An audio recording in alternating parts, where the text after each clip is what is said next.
একটা গ্রামে বিজয় নামের একটা ছোট্ট বাচ্চা থাকত। অন্যদিকে কৈলাসে বিনায়ক এবং কার্তিক বেদ পাঠ করছিলেন। বিজয় প্রতিদিন সকালবেলা স্নান সেরে বিনায়ক এবং কার্তিকের পুজো করতেন। পুরো ভক্তি এবং শ্রদ্ধা দিয়ে তিনি পুজো করতেন। তিনি ভগবানকে ভোগ চড়াতেন। পুজো শেষ করার পরে সেই ভোগ তিনি নিজেই খেতেন। এইভাবেই বিজয় প্রতিদিন বিনায়ক এবং কার্তিককে স্মরণ করতেন এবং নির্দিষ্ট টাইমে তাদের পুজো করতেন। বিজয়ের মায়ের নাম ছিল কমলা আর বাবার নাম ছিল রাঘব। আরে বাবা বিজয়, কি ব্যাপার? তোমাকে দেখে খুবই চিন্তিত মনে হচ্ছে। তোমার কি শরীরটা খারাপ নাকি? কি হয়েছে বলো তো? না মা, আমার কোনো কিছুই হয়নি। আমি প্রতিদিন ভগবান কার্তিক এবং ভগবান গণেশকে স্মরণ করি, তাদেরকে পুজো দিয়ে ভোগ চড়াই। আমি প্রতিদিন ভক্তি শ্রদ্ধা দিয়ে তাদের পুজো করি। আমার কি মনে হয় জানো মা, বিনায়ক এবং কার্তিক আমার ব্যাপারেতে নিশ্চয়ই চিন্তা করে, আমাকে নিশ্চয়ই স্মরণ করে। হ্যাঁ বাবা, ওনারা তোমার ব্যাপারে নিশ্চয়ই ভাববে, কারণ ভগবানের কর্তব্যই হলো তার ভক্তদের ব্যাপারে চিন্তা করা। তুমি শুধু বাবা এইভাবে ভক্তি শ্রদ্ধার সাথে ওনাদের পুজো করে যাও, দেখবে সব কিছু ঠিক হবে ওনাদের আশীর্বাদে। কমলা বিজয়কে এইভাবে বোঝালো। বিজয়ের স্কুলে অনেক বন্ধু বান্ধব ছিল, কিন্তু কোনো ছেলে মেয়ে বিজয়ের সাথে কথা বলতেন না। এমনকি তারা বিজয়ের সাথে খেলাধুলাও করতে চাইতেন না। সে তার বাড়ির জানালা দিয়ে দেখত যে বাচ্চারা বাইরে খেলাধুলা করছে। আরে বাবা বিজয়, কি হয়েছে? বাড়িতে এইভাবে বসে আছিস কেন? যা বাইরে তোর বন্ধুদের সাথে খেল, আজকে তো রবিবার। আরে বাবা, আমি তো সকলের সাথেই খেলতে চাই। আমি বাইরে গিয়ে তাদের সাথে যখনই খেলতে যাই, আমাকে দেখে সবাই চলে যায়। আমাকে তারা খেলার জন্য ডাকেও না, আর আমার সাথে খেলতেও চায় না। কেন? কি হয়েছে? তোর বন্ধুরা এরকম কেন করে? চল তোর বন্ধুদের সাথে কথা বলবো। রাঘব এই কথা বলে তার ছেলেকে বাচ্চাদের কাছে নিয়ে গেল। বাচ্চারা তখনও বল নিয়ে খেলা করছিল। আরে বাবা রাজু, তোমার বন্ধু বান্ধবরা আমার ছেলের সাথে খেলাধুলা করছে না কেন? কি হয়েছে? ওকে নিলে প্রবলেম কোথায়? আরে আঙ্কেল, আপনার ছেলের সাথে খেলতে আমাদের খুবই বোরিং লাগে। ও সর্বদা রামায়ণ মহাভারত এবং কার্তিক বিনায়ককে নিয়ে কথা বলে, সারাদিন তাদের গুণগান গায়। আঙ্কেল, সত্যি কথা বলতে গেলে ওইসব ধার্মিক জ্ঞান আমাদের শুনতে একদমই ভালো লাগে না। আমরা পাশের আমবাগান থেকে লুকিয়ে লুকিয়ে ঢিল মেরে আম পেড়ে খেতে চাই, কিন্তু আপনার ছেলেকে যখন যেতে বলি, ও আমাদেরকে বলে এটা ঠিক না, চুরি করা অন্যায়, নানা রকমভাবে জ্ঞান দিতে থাকে। সারাদিন আমাদেরকে জ্ঞান দিতে থাকে, এটা করবি না, ওটা করবি না। সেই জন্য আঙ্কেল, আপনার ছেলের সাথে আমরা একদমই খেলতে চাই না। তখন ছোট্ট রাজু রাঘবকে আসল সত্যটা বলে দিল। তারপর সমস্ত বাচ্চারা আবারও দৌড়াদৌড়ি করে খেলতে শুরু করে দিল। তারপর রাঘব তার ছেলে বিজয়কে নিয়ে বাড়ি চলে এলো। এটা কি বিজয়, তোমার বন্ধুরা যেটা বললো সেটা কি ঠিক? তুমি কি সর্বদা পুরাণ, মহাভারত, কার্তিক বিনায়ককে নিয়ে কথা বলো? এটা কি সত্যি? হ্যাঁ বাবা, যেটা ওরা বলেছে একদমই ঠিক। যখন আমি ভগবানকে স্মরণ করি তখন আমি খুশি অনুভব করি। যখন কার্তিক এবং বিনায়কের গল্প শোনাতে থাকি তখন মন থেকে আরও অনেক খুশি অনুভব করি। কিন্তু আমার বন্ধুবান্ধবরা ওইসব বিষয়তে আলোচনা করতেই চায় না, ওইসব কথাগুলোকে এড়িয়ে চলে। সেই জন্য আমি তাদেরকে একদমই ভালো ছেলে মনে করি না। আচ্ছা ঠিক আছে বাবা, ঠিক আছে, তুই সেটাই কর যেটা তোকে অনেক খুশি দেয়। রাঘব এইভাবে তার ছেলেকে বলল। যখন বাইরের সমস্ত বাচ্চারা খেলাধুলাতে ব্যস্ত, তখন বিজয় কার্তিক বিনায়কের সামনে হাত জোর করে ভগবানের কাছে প্রার্থনা করছিল। বিনায়ক এবং কার্তিক, আপনারা জানেন আমার বন্ধুরা আমার সাথে একদমই খেলাধুলা করতে চায় না। আমি তাদের সাথে খুশি খুশি খেলাধুলা করতে চাই। দয়া করে ভগবান তাদের মনের মধ্যে ভগবানের প্রতি ভক্তিভাব এনে দিও, যাতে করে আপনাকে পুজো করতে পারে। এইভাবে বিজয় সিংহাসনের সামনে বসে তার ভগবানকে বলতে লাগলো। বিজয় সারা দিনরাত যা কাজ করত সে ভগবানের সামনে করত। খাবার খেত ভগবানের সামনে, এমনকি খাওয়া দাওয়ার পরে ঘুমিয়েও পড়তো সেখানে। ছোটবেলা থেকে কার্তিক এবং বিনায়ক লক্ষ্য করছিলেন যে বিজয় নামক ছেলেটা তাদেরকে কত শ্রদ্ধা করে। ভাই দেখেছ, ওই বাচ্চাটা কিন্তু আমাদেরকে অনেক ভালোবাসে। হ্যাঁ কার্তিক, আমাদের দুজনের প্রতি তার স্নেহ ভালোবাসা কিন্তু অতুলনীয়। পৃথিবীতে এখনও এইরকম বাচ্চা রয়েছে। এরকম বাচ্চা পৃথিবীতে খুঁজে পাওয়া খুবই দুষ্কর ব্যাপার। সত্যি এইরকম বাচ্চাকে সর্বদা মনে রাখা উচিত। ভাই, ও তো আমাদেরকে প্রতিদিন স্মরণ করে, প্রতিদিন আমাদের পুজো করে। আমরা ওর কাছে কবে যাব? তার জন্য ভাই এখনও অনেক সময় আছে। যখন সময় আসবে অবশ্যই তার বাড়িতে আমরা যাব। বিনায়ক এবং কার্তিক বিজয়ের ব্যাপারেতে এইভাবেই কথাবার্তা বলছিল। এইভাবে কিছুদিন কেটে যাবার পরে অবশেষে হোলির দিন চলে এলো। সমস্ত বাচ্চারা স্কুল থেকে বাড়ি চলে এলো। আজকে তো হোলির উৎসব, সবাই তো রং নিয়ে খেলা করবে। আমিও বাইরে যেতে চাই, বাইরে গিয়ে সকল বাচ্চাদের সাথে আমিও হোলি খেলবো। বিজয় ভালো করে রেডি হয়ে সে বাইরে চলে গেল হোলি খেলার জন্য। সমস্ত বাচ্চারা হোলি খেলছিল। বিজয়কে দেখে একজন বাচ্চা বলল, আমরা তোমার সাথে একদমই খেলতে পছন্দ করি না, তোমার সাথে খেলতে আমাদের একদমই ভালো লাগে না। কতবার একটা কথা তোমাকে বলবো, আমরা হোলি খেলছি, তুই যদি আবার পুরাণ মহাভারতের কথা বলেছিস না, আমরা কিন্তু তোকে ছাড়ব না বলে দিলাম। এই কথা বলে সমস্ত বাচ্চারা একে অপরের সাথে হোলি খেলতে শুরু করে দিল। কিন্তু ছোট্ট বিজয়কে তারা কোনোরকম কোনো পাত্তাই দিল না। বিজয়ের সাথে কেউ হোলি খেলছে না এটা দেখে বিজয় হতাশ হয়ে বাড়ির দিকে চলে গেল। বিজয় তাদের কথাতে অনেক কষ্ট পেল। প্রতিবারের মতো বিজয় ভগবানের সামনে বসে পড়ল। হে ভগবান কার্তিক, হে ভগবান বিনায়ক, আমার সাথে কেউ হোলি খেলতে চায় না।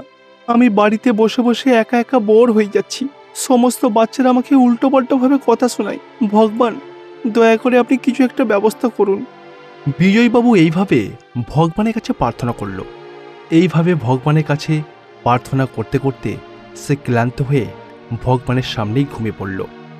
কৈলাস থেকে তারা দুজন ভাই সবকিছু লক্ষ্য করছিল।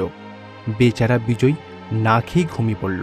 তখন গণেশ কার্তিককে বলল, আমি এখান থেকে সবকিছু লক্ষ্য করছি, বেচারা খুব কষ্ট পাচ্ছে, চলো এইবার আমরা ওর কাছে যাব। এই কথা বলে কার্তিক এবং বিনায়ক সঙ্গে সঙ্গে কৈলাস থেকে বিজয়ের কাছে পৌঁছালো।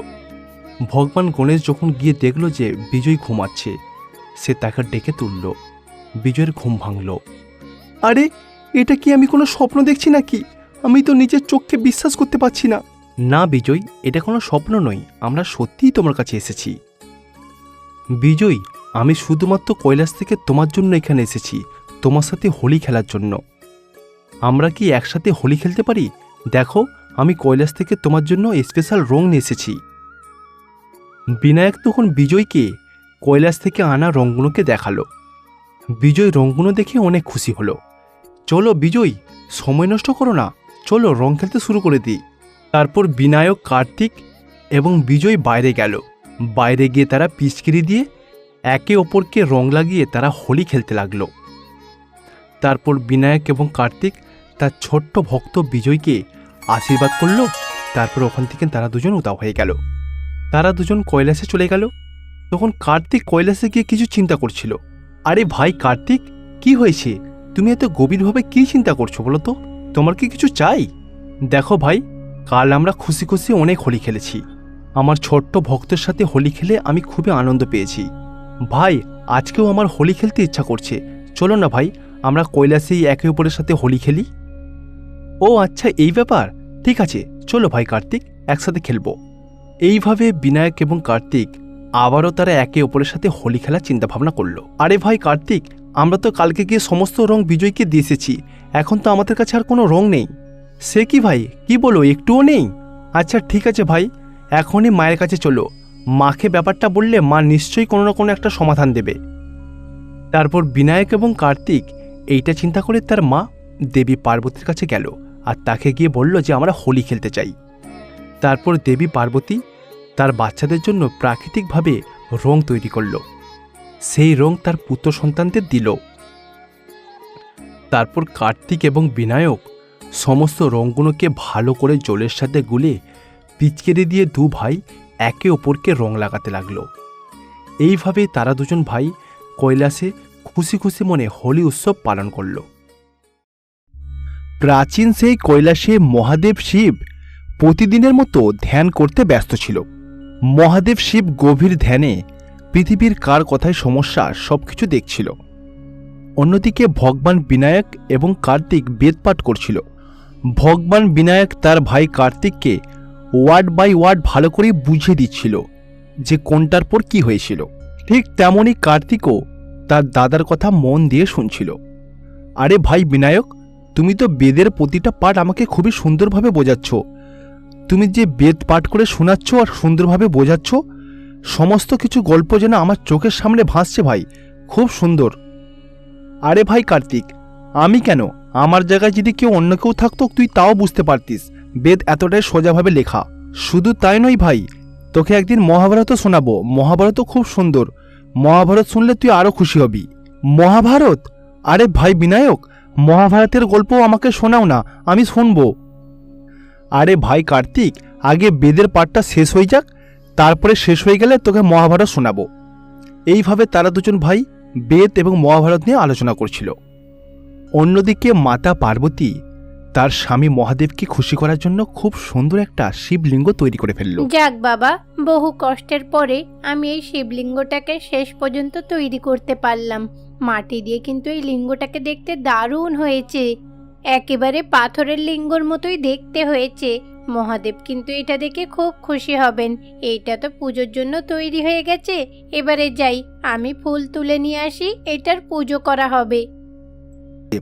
সে চিন্তা করছিল সে নিজের হাতে যে শিবলিঙ্গটাকে বানিয়েছে সে শিবলিঙ্গ সে ভালো করে পুজো করবে। পুজো করার জন্য সে ফুল আনতে চলে গেল। ফুল আনতে গেল কৈলাসের বাগানেতে। কৈলাসের সেই বাগানেতে মাতা পার্বতীর হাতের ফুল গাছ ছিল। মাতা পার্বতী নিজের হাতে এক এক করে সমস্ত ফুলগুলো যত্ন সহকারে লাগিয়েছিল। আরে বাহ, আমি যে ফুল গাছগুলো লাগিয়েছিলাম ভালোই তো ফুল হয়েছে দেখছি। এখানে তো অনেক রকমেরই ফুল হয়েছে, খুব ভালো লাগছে। তারপর মাতা পার্বতী সঙ্গে করে একটা টকরি এনেছিল। সমস্ত ফুলগুলোকে পেরে সেই টকরিতে রাখলো। তারপরে সে সেই শিবলিঙ্গর কাছে চলে গেল। ওম নমঃ শিবায়, হর হর মহাদেব, ওম নমঃ শিবায়। তারপর ফুলগুলো শিবলিঙ্গের কাছে রেখে মহাদেবের নাম জপ করতে লাগলো। এইভাবে মাতা পার্বতী দেবী খুবই ভক্তিভাবের সাথে মহাদেবের পুজো করতে লাগলো।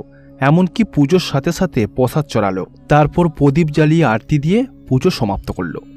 আমি সারাদিনে এত ভারী কাজকর্ম করি, তার সত্ত্বেও মনটা একেবারে ভালো হয় না। কিন্তু এই শিবলিঙ্গকে পুজো করার পরেই আমার মনটা একেবারে ভালো হয়ে গেল, মনটা একদম শান্তি পেল। মাতা পার্বতী দেবী এইভাবে হাত জোর করে পুজো সমাপ্ত করল। তারপর সমস্ত প্রসাদগুলো কৈলাসের যতজন আছে সবাইকে বাঁটতে গেল। সে চিন্তা করল এই প্রসাদগুলো আগে তার সন্তানদেরকে দেবে। সেই জন্য প্রসাদটাকে নিয়ে তার সন্তানের দিকে যেতে লাগলো। আরে মা, কি ব্যাপার, আজকে তোমাকে এত খুশি খুশি মনে হচ্ছে? আর হ্যাঁ মা, তোমার হাতে ওইটা কি? মা, ওখান থেকে খুব সুন্দর একটা খাবারের সুগন্ধ বেরোচ্ছে, কি খাবার আছে গো? আরে ভাই, ওই বাটিতে প্রসাদ আছে। আজকে মা বাবার পুজো করেছে, সেই জন্যই তো মা এত খুশি। মাকে খুশি দেখে আমাদেরও অনেক ভালো লাগে। বাচ্চারা, আজ আসলে আমি নিজের হাতে মাটি দিয়ে শিবলিঙ্গ তৈরি করেছি, যার কারণে আমি খুব খুশি। আর ওই শিবলিঙ্গর আমি পুজোও করেছি। দেখো, আমি প্রসাদ নিয়ে এসেছি তোমাদের জন্য। ধরো বাচ্চারা, প্রসাদটা গ্রহণ করো। তারপর মাতা পার্বতী ওই বাটি থেকে কিছুটা কিছুটা করে প্রসাদ তাদের হাতে দিল। বাচ্চারা তার মায়ের হাতের প্রসাদ খেয়ে খুবই তৃপ্তি পেল, কারণ ওই প্রসাদটা ছিল তাদের খুবই প্রিয়। এইভাবে পার্বতী দেবী কৈলাসের সমস্ত প্রহরীদের প্রসাদ বিলাতে লাগল। কৈলাসে উপস্থিত সকলেই খুবই আনন্দ সহকারে প্রসাদটা খেল। পার্বতী দেবী চিন্তা করল যে মহাদেব শিব মানে তার স্বামীকেও সে কিছুটা প্রসাদ দিবে। এইটা চিন্তা করে মহাদেব শিব যেখানে ধ্যান করছিল সেখানে গেল। পার্বতী দেবী মহাদেব শিবের সাথে মজা করতে চাইছিল, সেই জন্য সে তার পেছন দিকে গেল। পেছন দিক থেকে গিয়ে তার দুটো চোখ চেপে ধরল। মহাদেব শিবের চোখ বন্ধ হওয়ার কারণে গোটা পৃথিবী অন্ধকার হয়ে গেল। পৃথিবীর এইরকম অবস্থা থেকে পৃথিবীকে বাঁচানোর জন্য মহাদেব শিব তার তৃতীয় নয়নটা খুলল। তখন গোটা বিশ্ব ব্রহ্মাণ্ডে এমন কিছু বিপদ দেখা দিল যেটা দেখে মাতা পার্বতীও অবাক হয়ে গেল। তখন মাতা পার্বতীও বুঝতে পারল যে অনেক জায়গায় বিপদ হয়েছে, সঙ্গে সঙ্গে হাতটাকে সরিয়ে নিল। তারপর মহাদেব শিব তার তৃতীয় নয়ন বন্ধ করল। তারপর তার দুটো চোখ দিয়ে পৃথিবীর সমস্যাগুলোকে মেটালো। স্বামী, এত পৃথিবীর এই সমস্যার মূল কারণ তো তুমি দেবী। তুমি আমার দুটো চোখ সম্পূর্ণরূপে পুরোপুরিভাবে বন্ধ করে দিয়েছিলে, যার কারণে পৃথিবীর এক অংশ পুরো অন্ধকার হয়ে গেছিল। পৃথিবীকে আবার আলোময় করার জন্য আমাকে বাধ্য হয়ে তৃতীয় নয়ন খুলতে হলো। আবারও গোটা পৃথিবীতে আলো ফিরে এলো। তোমার এই সামান্যতম ভুলের জন্য পৃথিবীতে কত ক্ষতি হয়েছে তোমার কোনো ধারণা আছে? দেবী, আমি কখনোই ভাবতে পারিনি যে তুমি এইরকম মূর্খতার পরিচয় দেবে। তুমি এত বছর ধরে আমার সাথে রয়েছো, তোমার তো কোনো কিছুই অজানা নই। দেবী, তুমি যে ভুল কাজ করেছো সেই ভুল কাজের জন্য আমি তোমাকে কখনোই ক্ষমা করব না। মহাদেব শিব যখন মাতা পার্বতীকে বকাবকি করছিল তখন তারা দু ভাই ওখানে এলো। তারা কিছুক্ষণ থেকে পরিস্থিতিটা বোঝার চেষ্টা করতে লাগলো। ভাই কার্তিক, বাবা যে মায়ের সাথে কেন এরকম করছে কিছুই তো বুঝতে পারছি না। তুই কি কিছু বুঝতে পারছিস ভাই? আরে ভাই, আমিও তো বুঝতে পারছি না। দাঁড়া ভাই, একটু অপেক্ষা কর, আমি ভালো করে ব্যাপারটা বোঝার চেষ্টা করি। কিছুক্ষণ ওখানে দাঁড়ানোর পরে তারা দুজন বুঝতে পারল যে আসল ব্যাপারটা কি, তার মাকে কেন বকাবকি করছে। মহাদেব শিব মাতা পার্বতীর ওপরে খুবই রেগেছিল, তাকে শাস্তি দেওয়ার কথা চিন্তা করল। পার্বতী, শুধুমাত্র তোমার জন্যই পৃথিবীর মানুষকে অন্ধকারে থাকতে হয়েছে। সেই জন্য তুমি পৃথিবীতে গিয়ে অন্ধ হয়ে জীবন কাটাবে। তুমি তোমার সমস্ত দেবীত্ব হারিয়ে ফেলবে। তুমি এই মুহূর্তে পৃথিবীতে অন্ধ হয়ে জীবনযাপন করবে। যে কষ্ট তারা পেয়েছে, তুমিও সেই কষ্ট অনুভব করো। মহাদেব শিব এইভাবে মাতা পার্বতীকে শাস্তি দেবে। মহাদেব শিব তাকে এইভাবে শাস্তি দেওয়ায় মাতা পার্বতী তার সমস্ত শক্তি হারিয়ে ফেলবে। পৃথিবীতে যাওয়ার সঙ্গে সঙ্গেই সে অন্ধ হয়ে যাবে, এমনকি দেবত্বর সমস্ত শক্তিও তার কাছে থাকবে না। একজন সাধারণ মহিলার রূপে একটা গাছের তলায় জীবন কাটাবে। পিতাশ্রী মাকে এইভাবে শাস্তি দিয়েছে, আমার খুবই খারাপ লাগছে ভাই। মা পৃথিবীতে অন্ধ হয়ে জীবনযাপন করবে? হ্যাঁ ভাই, তুমি ঠিকই বলেছ। মাকে ওই রকম অবস্থাতে আমি দেখতে পারবো না। আমাদের দুজনের সাহায্য মায়ের খুবই প্রয়োজন এই মুহূর্তে। চলো না ভাই, আমরাও পৃথিবীতে গিয়ে মাকে সাহায্য করি। মা যে খুব কষ্টেতে আছে। এইটা চিন্তা করে তারা দুজন ভাই তাদের বাহনকে সঙ্গে নিয়ে পৃথিবীর উদ্দেশ্যে রওনা দিতে যাবে। তখনই মহাদেব শিব তাদের দুজনকে বাধা দিয়ে বলবে, তোমাদের মা যে অভিশাপ পেয়েছে, সেই অভিশাপ থেকে মুক্ত হতে হলে তাকে তার কর্মের শাস্তি ভোগ করতেই হবে, তবেই কিন্তু সে তার অভিশাপ থেকে মুক্তি পাবে। তোমরা দুজন যে এখন ভগবান, সেই জন্য তোমাদের কাছে শক্তি আছে। তোমরা দুজন যদি তোমাদের অভিশপ্ত মাকে সাহায্য করতে চাও, তোমরা কিন্তু তোমাদের দেবত্ব হারাবে। কিন্তু পিতাশ্রী, আমরা আমাদের মাকে ওই রকম অবস্থাতে দেখতে পারবো না। কোনো বাচ্চার মা যদি বিপদে থাকে, কোনো সন্তান কি চাইবে তার মাকে ওখানে ছেড়ে চলে আসতে? আপনিই বলুন বাবা। হ্যাঁ বাবা, আমাদের মায়ের অবশ্যই সাহায্য করার দরকার। এইটাই তাহলে তোমাদের দুজনের শেষ সিদ্ধান্ত, তাই তো? কিন্তু ওখানে পৌঁছানো মাত্রই তোমরা তোমাদের সমস্ত শক্তি হারাবে। এই কথা বলে মহাদেব শিব ওখান থেকে চলে গেল। নিজেদের দেবত্ব শক্তি হারিয়ে যাক, তাতে কোনো যায় আসে না, কিন্তু তারপরও তারা দুজন তাদের মায়ের সেবা অবশ্যই করবে। সঙ্গে সঙ্গে বিনায়ক এবং কার্তিকও তাদের দেবত্ব হারিয়ে সাধারণ বাচ্চাদের মতো হয়ে গেল। সঙ্গে সঙ্গে সেখান থেকে উধাও হয়ে তারা দুজন পৃথিবীতে পৌঁছে গেল। পৃথিবীতে পৌঁছানোর পরে তার মা যেখানে বসে কষ্ট পাচ্ছিল, সেখানে তারা দুজন গেল। মা, আমি জানি তুমি কষ্ট পাচ্ছ, পৃথিবীর আলো দেখতে পাচ্ছ না। মা, আমরা দুজন তোমাকে সাহায্য করার জন্য এসেছি। আরে বাচ্চারা, তোমরা এখানে এলে কেন? আমি অভিশাপ পেয়েছি, আমি আমার কর্মের ফল পেয়েছি, আমাকে ভোগ করতে দাও। তোমরা যে এখানে এলে, তোমরাও তো নিজেদের শক্তিটাকে হারালে বলো। আরে বাচ্চারা, তোমরা কৈলাসে ফিরে যাও। আমি অভিশাপ মুক্ত হলেই আমিও ফিরে যাব কৈলাসে। না মা, আমরা এখন কৈলাসে ফিরে যাব না। তুমি এখানে বসে বসে কষ্ট পাবে, আর আমরা দুজন ওখানে গিয়ে মস্তি করব। আমরা দুজন ওখানে ভালো থাকতে পারবো? তুমি তো জানো মা, আমরা দুজন আমাদের দেবত্ব হারিয়েছি, তাতে আমাদের কোনো যায় আসে না, কিন্তু আমরা তোমাকে ছেড়ে যেতে পারবো না। তখন মাতা পার্বতী দেবী সেটা বুঝতে পারল। তার বাচ্চাদের সমস্ত কথা সে শুনল, বাচ্চাদের কথা অনুযায়ী চলতে শুরু করলো। তারপর পার্বতী দেবী বাচ্চাদেরকে বলল তাকে যেন তারা ধরে ধরে ত্রিবেণী নদীর ধারেতে নিয়ে যায়। মায়ের ইচ্ছা পুরো করার জন্য দুজন সন্তান দুজন দুদিকে হাত ধরে ত্রিবেণী নদীর ধারেতে নিয়ে গেল। মা, আপনি যেরকম বলেছিলেন, আপনার যেরকম ইচ্ছা, আমরা ত্রিবেণী নদীর ধারে আপনাকে নিয়ে এসেছি। আমি এখানে শতলিঙ্গ ব্রত করতে চাই, বুঝেছো বাচ্চারা? মা, শতলিঙ্গ ব্রত, এটা আবার কি মা? শত মানে হলো 100। আসলে আমার এই ত্রিবেণী নদী পছন্দ না, কিন্তু এখানকার মাটি থেকেই আমি 100টা শিবলিঙ্গ নিজের হাতে তৈরি করতে চাই। সবার প্রথমে এই মাটি দিয়েই আমি একটা শিবলিঙ্গ তৈরি করে সেটার পুজো করেছিলাম, যাতে ভালো স্বামী পাই। ভগবানের আশীর্বাদে তোমার পিতার মতন একটা ভালো স্বামী পেলাম। তাই আমি ভেবেছি ওই মাটিগুলো দিয়ে 100টা শিবলিঙ্গ তৈরি করব, যাতে আমি আমার অভিশাপ থেকে মুক্তি পাই, বুঝেছো? আর আমি এই কাজটা করে দেখাবো, ঠিক আছে? তারপর মাতা পার্বতী দেবী নদীর ধারে 100টা শিবলিঙ্গ তৈরি করতে লাগলো নিজের হাত দিয়ে। অন্যদিকে তারা দুজন ভাই মাতা পার্বতীর আদেশে ফুল সংগ্রহ করতে গেল। কিছুটা দূরে একটা ফুলের বাগান ছিল, সেখান থেকে নানা রকমের ফুল নিয়ে এসে তার মাকে দিল। তারপর সেই ফুলগুলো সমস্ত শিবলিঙ্গের মধ্যে ছড়িয়ে দিল, পুজো করতে লাগলো। এমনকি মহাদেব শিবের কাছে সে ক্ষমা চাইতে লাগলো। বিনায়ক এবং কার্তিকও মহাদেব শিবের কাছে প্রার্থনা করতে লাগলো, যাতে তার মা অভিশাপ থেকে মুক্তি পায়। তাদের ভক্তি এবং প্রার্থনাতে প্রসন্ন হয়ে কিছুক্ষণ পরে মহাদেব শিব ওখানে উপস্থিত হলো। 100টা শিবলিঙ্গ দেখে মহাদেব শিব খুবই খুশি হলো। মাতা পার্বতীকে সম্পূর্ণরূপে ক্ষমা করে দিল। সঙ্গে সঙ্গে সে তার দেবীত্ব ফিরে পেল। সেই সঙ্গে বিনায়ক এবং কার্তিকও তাদের দেবত্ব ফিরে পেল। হে স্বামী, আমি না জেনে অনেক বড় ভুল করে ফেলেছি, আপনি আমায় ক্ষমা করে দিন।